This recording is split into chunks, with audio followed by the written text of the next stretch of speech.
Welcome students in our today's online English class. Today we are going to study a poem for the students of class ninth.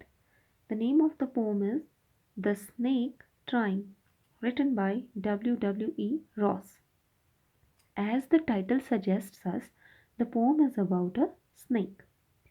So let us read the poem. I will explain it to you. We will see the difficult word meanings, and in the end we will discuss the literary devices used in the poem. So let us begin. The snake trying to escape the pursuing stick with sudden curving of thin long body. How beautiful and graceful are his shapes. Here in this stanza the poet describes a snake.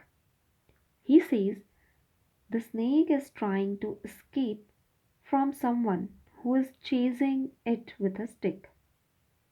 The snake is under threat and it's trying to save its life.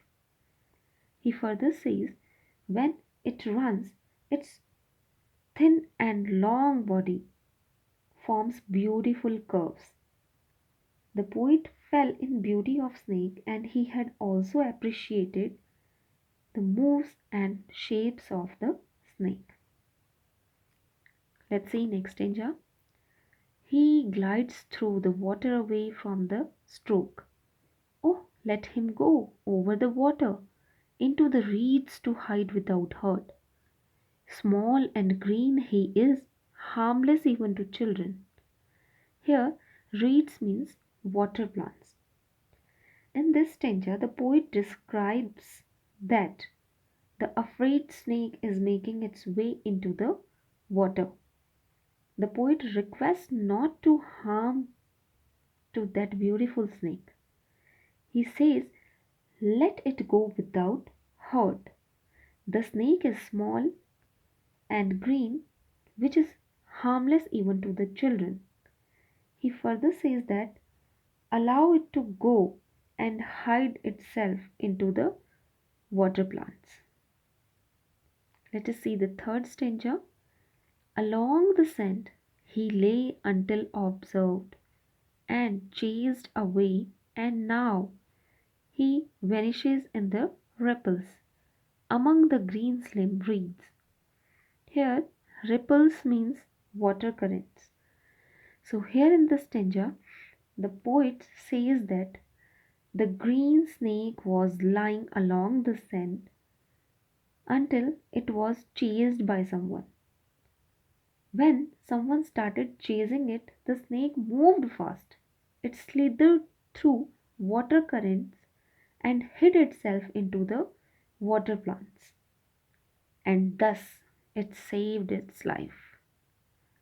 Here, poet says that the snake was green. The snake was of green color, and the color of the water plants is also green.